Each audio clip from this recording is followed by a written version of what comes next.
When was the last time you felt truly, deeply satisfied with your day? Not accomplished, not productive, not busy, satisfied. When was the last time you went to bed thinking, that was exactly how I wanted to spend my time today? When was the last time you woke up excited about your day instead of overwhelmed by your to-do list? If you're struggling to answer that question, you're not alone. You're caught in what I call the busy trap, and it's stealing your life one productive day at a time. You wake up and immediately check your phone. 37 notifications waiting for you before you've even brushed your teeth. Your brain switches into task mode. Before you've had a chance to remember who you are underneath all the things you need to do. You scroll through emails while drinking coffee, responding to Slack messages while getting dressed, listening to a productivity podcast while commuting, because God forbid you waste a single minute not optimizing something. Your calendar is a game of Tetris where every block is colored with stress. Back-to-back meetings, lunch eaten at your desk while reviewing documents, phone calls squeezed into your commute, emails answered after dinner because you're just trying to get ahead for tomorrow. You measure your worth by how much you get done. You brag about being busy like it's a badge of honor. I'm so swamped. You say with a mixture of complaint and pride, I haven't had a free weekend in months. You announce as if rest were a luxury only lazy people could afford. You've turned life into a productivity system. You have apps to track your habits, systems to organize your systems, goals broken down into micro goals, routines optimized for maximum efficiency. You've gamified your existence, turning yourself into a human-shaped productivity machine. But here's the thing nobody talks about: you're busier than ever and emptier than ever. You're more productive than any generation in human history, and more anxious, more depressed, more fundamentally dissatisfied than ever before. You're winning the productivity game and losing at life. You check things off your list all day long, but somehow the list never gets shorter. You're always behind, always catching up, always preparing for the next thing, instead of being present for the current thing. You've become so good at doing that you've forgotten how to be. You've confused motion with progress, activity with achievement, staying busy with living fully. You've fallen into the trap of believing that if you're not constantly moving, constantly improving, constantly producing, then you're not enough. But what if I told you that your obsession with productivity is actually making you less productive?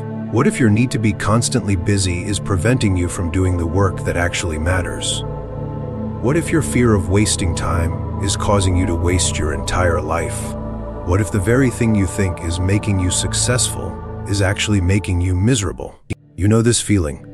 That Sunday night dread that starts creeping in around 4 p.m. That moment when you realize you spent your entire weekend doing chores and errands and getting ready for the week, instead of actually living. That hollow feeling when you check off everything on your to-do list, but feel more empty than accomplished. That quiet voice that whispers in the rare moments of silency. Is this it? Is this what life is supposed to feel like? Your productivity has become a drug, and like any drug, you need more and more of it to feel normal. One to-do list becomes 3. One side hustle becomes 5. One optimization hack becomes an entire lifestyle built around squeezing more output from every input. You've become addicted to the feeling of being needed, being busy, being important. Because if you're not busy, if you're not producing, if you're not optimizing, then who are you? What's your value? What's your purpose? But what if your worth isn't measured by your output? What if your value as a human being has nothing to do with how much you accomplish? What if the point of life isn't to be productive, but to be alive? What if everything you've been taught about success, achievement, and the good life is not just wrong, but actively harmful to your well-being and happiness? The productivity industrial complex that's hijacked your life. We live in the first era in human history where being busy has become a status symbol, where exhaustion is worn like a badge of honor, where the question, "How are you?" is almost always answered with some variation of "so busy," as if business were an achievement rather than a symptom of a life out of balance. This isn't an accident. This isn't a natural evolution of human ambition. This is the result of what I call the productivity industrial complex, a massive machine designed to convince you that your worth is measured by your output, that your value as a human being is determined by how much you accomplish. That rest is laziness and contentment is complacency.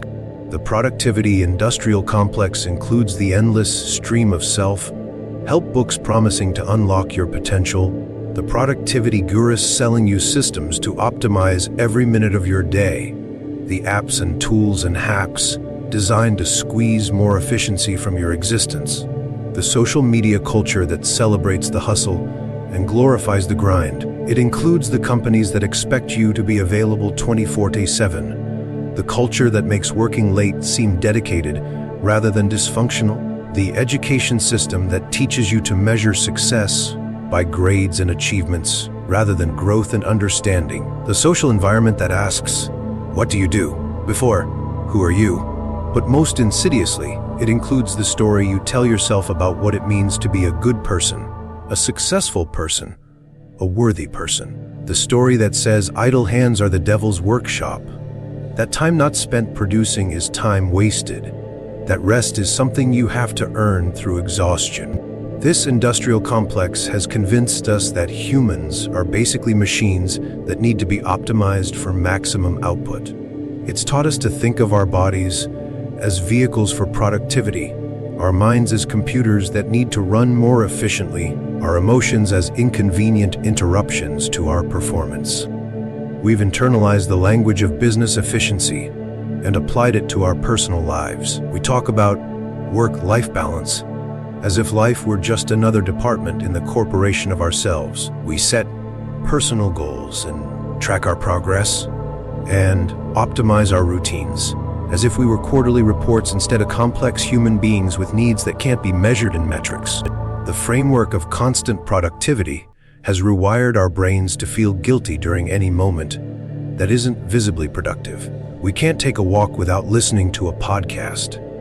We can't eat lunch without checking emails. We can't have a conversation without part of our mind calculating how this social interaction serves our professional or personal goals. We've lost the ability to do things simply because they bring us joy, peace, or connection. Everything has to have a purpose, a goal, a measurable outcome. We've turned ourselves into human-shaped productivity machines, and we wonder why we feel so exhausted, so empty, so fundamentally unsatisfied despite checking off everything on our lists. The productivity industrial complex has taught us to fear boredom like it's a moral failing. We've forgotten that boredom is where creativity lives, where ideas are born, where our minds can finally rest and process and make connections. We've filled every moment with stimulation, every silence with noise, every pause with activity. We've become afraid of stillness because stillness might force us to confront the question, if I'm not busy, if I'm not producing, if I'm not optimizing, then who am I? What's left of me when you take away my to-do list? The truth is, the productivity industrial complex benefits from your business. Busy people buy more products to help them manage their business. Busy people don't have time to question whether their business is actually necessary. Busy people are easier to control because they're too exhausted to imagine alternatives. The framework that emerges when you step back and look at the big picture is disturbing. We've created a culture that profits from human anxiety, that feeds on our insecurity about our worth, that grows stronger every time we choose productivity over presence, efficiency over enjoyment, optimization over actual living. But here's what the productivity industrial complex doesn't want you to know. The most productive people in history, the most innovative, the most creative, the most fulfilled, were not the busiest people. They were the people who understood the difference between being busy and being effective, between motion and progress, between activity and achievement. They understood that creativity requires space, that innovation requires rest, that breakthrough thinking happens in the pauses between activities, not during the activities themselves. They protected their time not to fill it with more tasks, but to leave room for the unexpected, the spontaneous, the magical moments that can't be scheduled or optimized. The framework for understanding productivity versus fulfillment starts with recognizing that these are often opposing forces. True productivity, the kind that actually moves your life forward in meaningful ways, requires periods of reflection, rest, and apparent non-productivity. It requires saying no to good opportunities so you can say yes to great ones. It requires doing less, not more. But our culture has confused activity with productivity, business with importance, exhaustion with dedication. We've created a world where people are proud of being too busy to see their friends, too overwhelmed to pursue their hobbies, too tired to be present with their families. We measure our days by how much we accomplished rather than how much we experienced. We judge our worth by our output rather than our growth. We've turned life into a performance review where we're both the employee and the manager, constantly evaluating our productivity and finding ourselves lacking. The productivity industrial complex has convinced us that there's always more we could be doing, always some way to optimize our time better, always some system or hack or tool that will finally make us efficient enough to earn rest, peace, satisfaction. But it's a rigged game. The goalposts keep moving. There's always another level of optimization, another productivity system to try, another way to squeeze more output from your limited time and energy. You're chasing a destination that doesn't exist, trying to reach a level of productivity that will finally give you permission to relax and enjoy your life. Meanwhile, your life is happening right now in this moment, while you're busy planning and optimizing and preparing for some future version of yourself who will have enough time to actually live. The difference between motion and progress. Why busy doesn't equal productive. The most dangerous lie of our productivity, obsessed culture is that activity equals achievement, that motion equals progress, that being busy means you're being effective. This confusion has created a generation of people who are constantly moving, but never arriving, constantly doing but never accomplishing anything that actually matters. Motion is spinning your wheels. Progress is moving forward. Motion is checking email for the 15th time today. Progress is having one meaningful conversation. Motion is attending every meeting you're invited to. Progress is saying no to meetings that don't serve your goals so you can focus on work that actually moves your projects forward. Motion feels productive because it keeps you busy, gives you the sensation of working, fills your time with activity. But motion is often a sophisticated form of procrastination, a way of avoiding the difficult, important work that actually creates results. The principle here is both simple and profound. Being busy is not the same as being productive, and being productive is not the same as being fulfilled. You can be incredibly busy while accomplishing nothing meaningful. You can be highly productive while feeling completely empty. And you can be fulfilled while appearing to do very little by conventional standards. Think about your typical day. How much of your time is spent on motion versus progress? How many of your activities actually move you toward your goals versus just keeping you busy? How much of your business is necessary versus habitual? Most people, if they're honest, will realize that a huge percentage of their daily activity is motion disguised as productivity. Checking social media for work, reorganizing their digital files for the third time this month, attending meetings where they contribute nothing and learn nothing, responding to emails that don't require responses, reading productivity articles instead of doing actual work. We've become addicted to motion because motion feels like progress and requires less courage than actual progress. Real progress is scary because it involves risk, creativity, decision-making, and the possibility of failure. Motion is safe because it looks like work without requiring you to produce anything that can be judged or criticized. The principle of distinguishing motion from progress applies to every area of life. In your career, motion is staying busy with tasks that don't advance your goals. Progress is taking strategic action that moves you toward the work you actually want to be doing. In relationships, motion is staying busy to avoid difficult conversations. Progress is having the conversations that deepen intimacy and resolve conflicts. In personal growth, motion is consuming endless self-help content without implementing anything. Progress is choosing one principle and actually practicing it until it becomes part of who you are. In health, motion is researching the perfect workout routine for weeks. Progress is going for a walk today. The productivity principle that changes everything is this: value your time by the quality of your attention, not the quantity of your activity. 1 hour of focused, intentional work on something that matters is worth more than 8 hours of distracted busyness on things that don't. But our culture has trained us to feel guilty about this principle. We feel like we're being lazy if we're not constantly busy, like we're wasting time if we're not multitasking, like we're being unproductive if we can't point to a long list of completed tasks at the end of each day.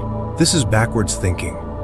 The most productive approach is often to do fewer things with more focus, intention, and energy. It's to say no to most opportunities so you can say yes wholeheartedly to the ones that align with your values and goals. The principle of intentional productivity means asking different questions about how you spend your time. Instead of, how can I do more? Ask, what can I do less of? Instead of, how can I be more efficient? Ask, what am I doing that doesn't need to be done at all? Instead of, how can I fit more into my day? Ask, what deserves my best attention today?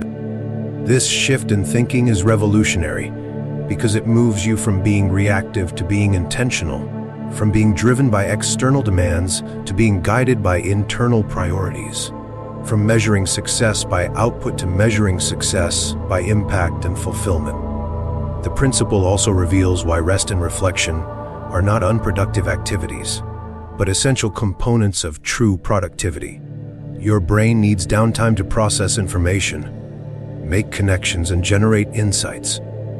Your body needs rest to maintain the energy required for focused work. Your spirit needs peace to maintain the motivation and purpose that make work meaningful. When you eliminate rest and reflection in the name of productivity, you actually become less productive over time. You make more mistakes because you're tired.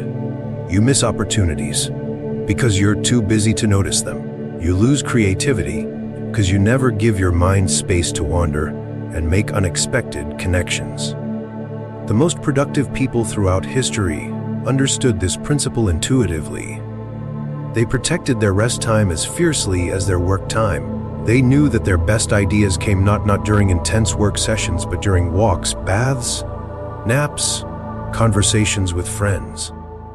They understood that productivity is not about maximizing every minute, but about optimizing for the kind of thinking and creating that only happens when you're not trying to be productive. The principle of true productivity is counterintuitive in our busy culture. Sometimes the most productive thing you can do is nothing at all. Sometimes progress requires patience.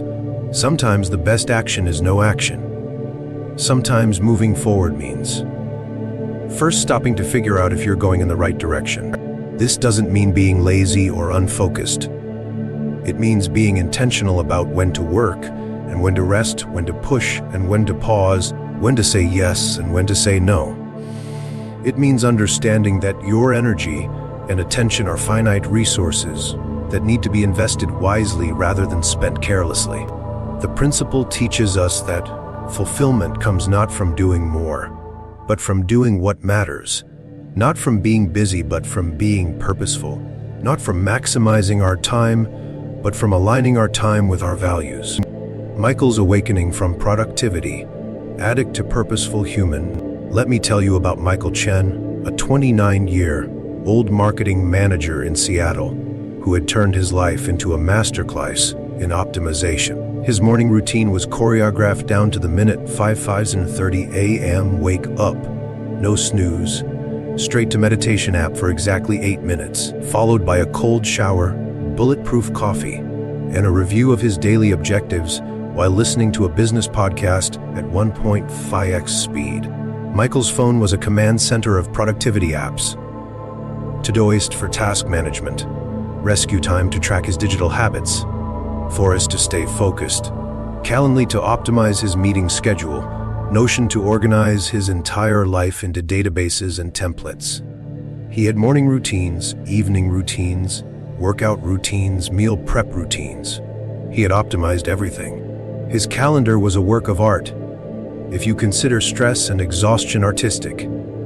Color, coded blocks representing different types of activities, time blocked down to 15-minute increments, with built-in buffer times to account for the inefficiencies of human interaction. He scheduled everything: work meetings, personal development time, relationship maintenance, even spontaneous fun, which, as you might imagine, wasn't very spontaneous when it was scheduled from 7:30 to 8:15 p.m. on Tuesdays. Michael measured everything: steps, sleep cycles, heart rate variability, productivity scores, habit completion rates, social media usage, water intake, even how many books he read per month. His life looked like a dashboard of metrics, all trending upward, all evidence of a human being operating at peak efficiency. From the outside, Michael was crushing it. He was the youngest manager in his company's history. He had a side consulting business that was growing steadily. He worked out 5 times a week. He read 50 books a year. He maintained what looked like an active social media presence, showcasing his optimized lifestyle. But inside, Michael was drowning in his own productivity. The irony was that despite being more organized and efficient than anyone he knew, Michael felt constantly behind. Despite checking off dozens of tasks every day, he went to bed feeling like he hadn't accomplished anything meaningful. Despite optimizing every aspect of his life, he felt more anxious and overwhelmed than ever. The breaking point came on a Thursday in October.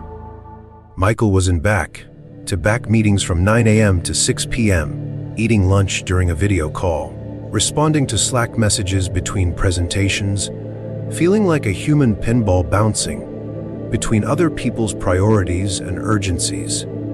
During a brief bathroom break, which he had scheduled for 3:17 p.m. and budgeted for exactly 4 minutes, Michael caught sight of himself in the mirror. He looked exhausted, not just tired, but fundamentally depleted. His eyes had the hollow look of someone who was going through the motions of living without actually being alive. In that moment, he realized he couldn't remember the last time he had done something simply because he enjoyed it. Everything in his life had become a means to an end, a task to optimize, a goal to achieve. He had turned himself into a productivity machine, and like any machine, he was breaking down from overuse. That evening, instead of following his usual routine of reviewing his daily accomplishments and planning tomorrow's objectives, Michael did something he hadn't done in years: nothing. He sat on his couch without his phone, without a podcast, without any goal or agenda, and just sat there. It was terrifying. His mind immediately started generating tasks he should be doing, optimizations he could be making, ways he could use this time more efficiently. But for the first time in years, Michael ignored those impulses and just sat with the discomfort of not being productive. In that stillness, a question emerged that he had been too busy to ask. What was all this optimization actually optimizing for? What was the point of being so efficient at living a life that didn't feel worth living?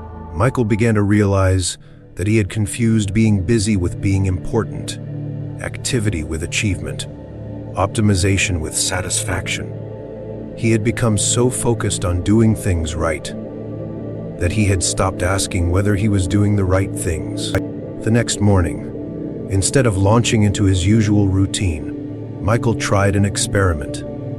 He asked himself a simple question: what do I actually want to do today? Not what he should do, not what would be most productive, not what was on his calendar. What did he want to do? The answer surprised him. He wanted to take a walk. Not a power walk with a fitness goal, not a walking meeting, not a walk while listening to an educational podcast. Just a walk for the simple pleasure of walking, of being outside, of moving his body without any agenda other than enjoyment. So he walked. For an hour with no destination, no route planned, no metrics tracked. He noticed things he had never seen despite living in the same neighborhood for 3 years. He had conversations with neighbors he had only ever nodded to while rushing past. He watched a dog chase a squirrel and found himself laughing out loud for the first time in months. When he got home, Michael felt something he hadn't experienced in years: satisfaction. Not the hollow satisfaction of checking something off a list, but the deep satisfaction of having spent time in a way that felt aligned with who he was rather than who he thought he should be. This started Michael on a journey of what he called productive unlearning. Instead of adding more systems and optimizations to his life, he began removing them. He deleted half of his productivity apps. He simplified his morning routine from a 47-step process to making coffee and sitting quietly for 10 minutes. He changed his calendar from 15-minute blocks to hour blocks, leaving space for transition, reflection, and spontaneity. Most radically, Michael instituted what he called purposeless time into each day. Time with no agenda, no goal, no optimization objective. Time to think, to wander, to be bored, to let his mind make connections without forcing it toward any particular outcome. His colleagues thought he was having a breakdown. His productivity metrics went down. His task completion rates decreased, but something miraculous happened. His actual productivity increased. When he focused his energy on fewer things, when he gave his full attention to what mattered most, when he stopped spreading himself thin across dozens of minor tasks, he started producing work that was not just efficient but meaningful. More importantly, Michael started enjoying his life. He rediscovered hobbies he had abandoned in the name of optimization. He had deeper conversations with friends because he wasn't constantly thinking about what he should be doing instead. He slept better because his mind wasn't spinning with tomorrow's task list. He felt more creative, more energetic, more like himself. 6 months after his bathroom mirror awakening, Michael's life looked very different. He still worked hard, but he worked intentionally.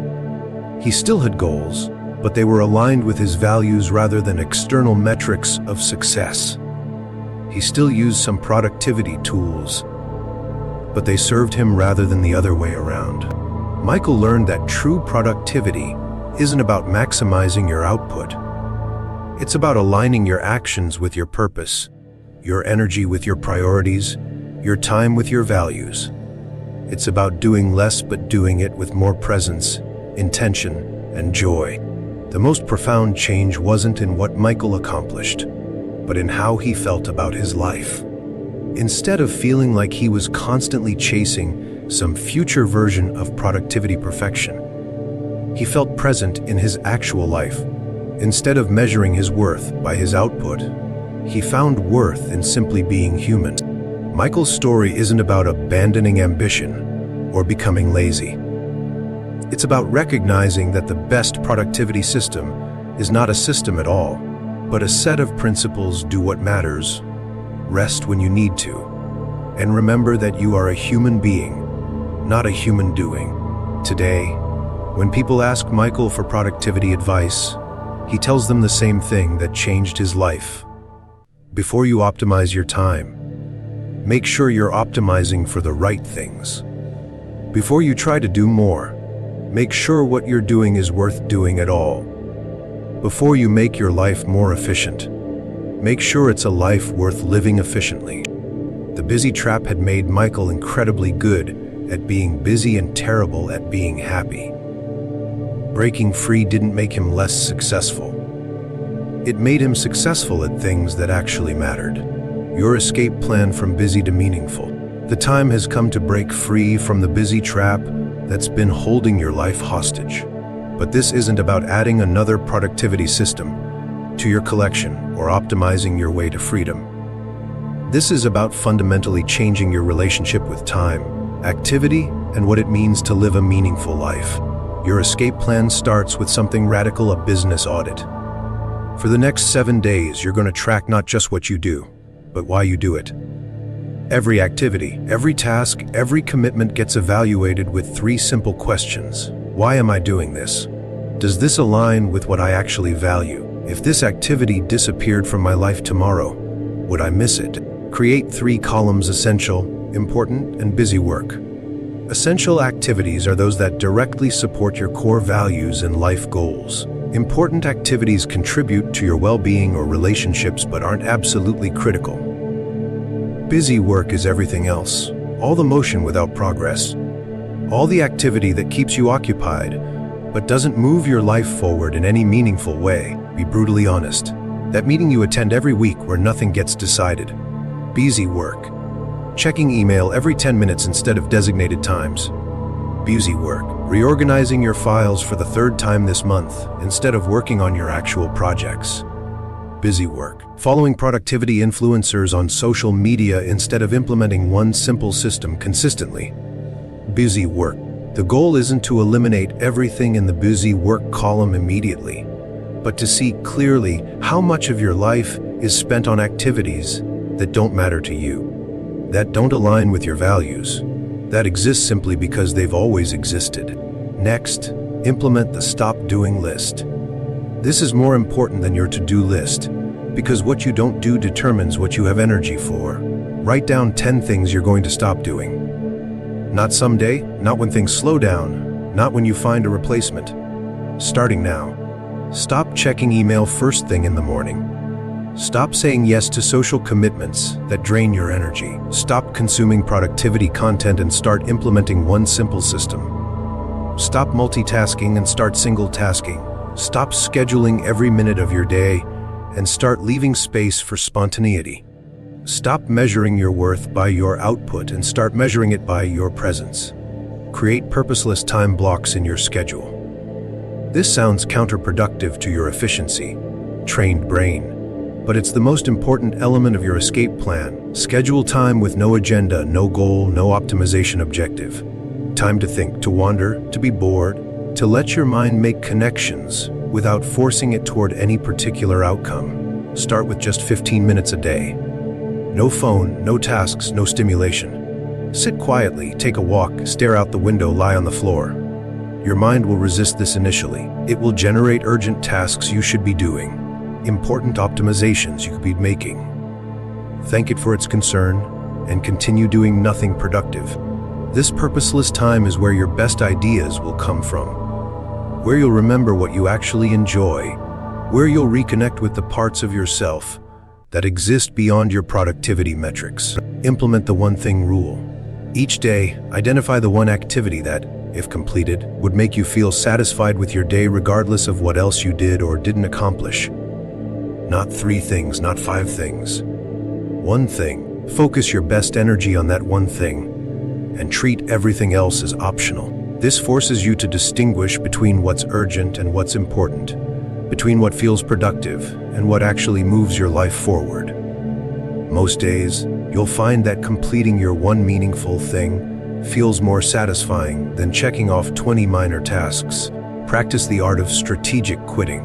Make a list of all your current commitments, projects, and regular activities. For each one, ask, if I were offered this opportunity today, knowing what I know now about how it affects my life, would I say yes? If the answer is no, you have permission to quit. Not someday, not after you find a replacement, not when it's convenient for everyone else. Now, your time and energy are not renewable resources. Every yes to something unimportant is a no to something that matters. Every commitment that doesn't align with your values is stealing space from commitments that do. Create energy boundaries, not just time boundaries. Pay attention to which activities energize you and which ones drain you. Notice which people leave you feeling inspired and which ones leave you feeling depleted. Start making decisions based on energy impact, not just time impact. You can't manage your time effectively if you're not managing your energy intentionally. Protect your energy like the precious resource it is. Say no to energy vampires. Say yes to energy sources. Design your days around your natural energy rhythms instead of fighting against them. Redefine productivity from quantity to quality. Instead of measuring your day by how many tasks you completed, measure it by how present you were, how aligned your actions were with your values, how much joy and meaning you experienced. Instead of optimizing for maximum output, optimize for sustainable satisfaction. This might mean doing fewer things but doing them with more attention, intention, and excellence. It might mean taking longer to complete projects, but enjoying the process instead of rushing through it. It might mean having fewer meetings, but making them more meaningful and effective. Establish digital boundaries that protect your attention and presence. Turn off non-essential notifications. Create phone-free zones and times. Use technology intentionally rather than compulsively. Remember that every ping, buzz, and notification is someone else's priority interrupting your life. Your attention is your most valuable asset. Protect it like you would protect your money, your health, your relationships. Don't let other people's urgencies become your emergencies.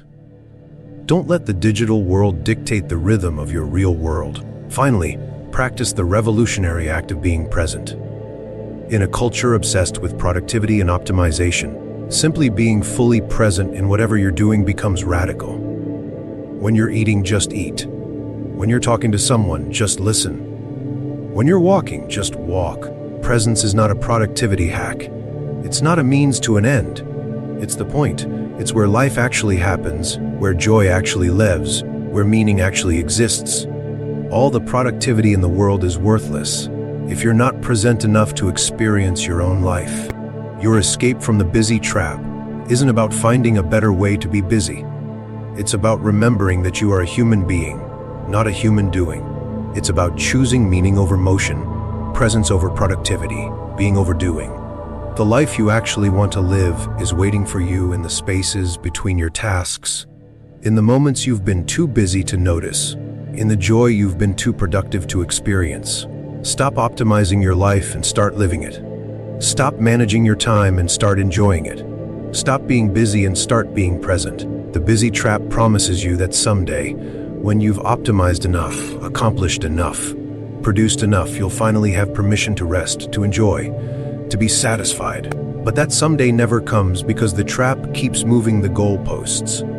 There's always more to optimize, always another level of productivity to achieve, always another system to implement. The only escape is to realize that you don't need permission to live your life. You don't need to earn rest through exhaustion. You don't need to justify joy through productivity. You can start living meaningfully right now, today in this moment. Not after you finish your to-do list, not after you implement the perfect system, not after you optimize your way to freedom. Now. Your life is happening right now while you're busy making plans for when you'll finally have time to live it. Stop planning to live and start living. The busy trap ends the moment you choose presence over productivity, meaning over motion, being over doing. Choose now.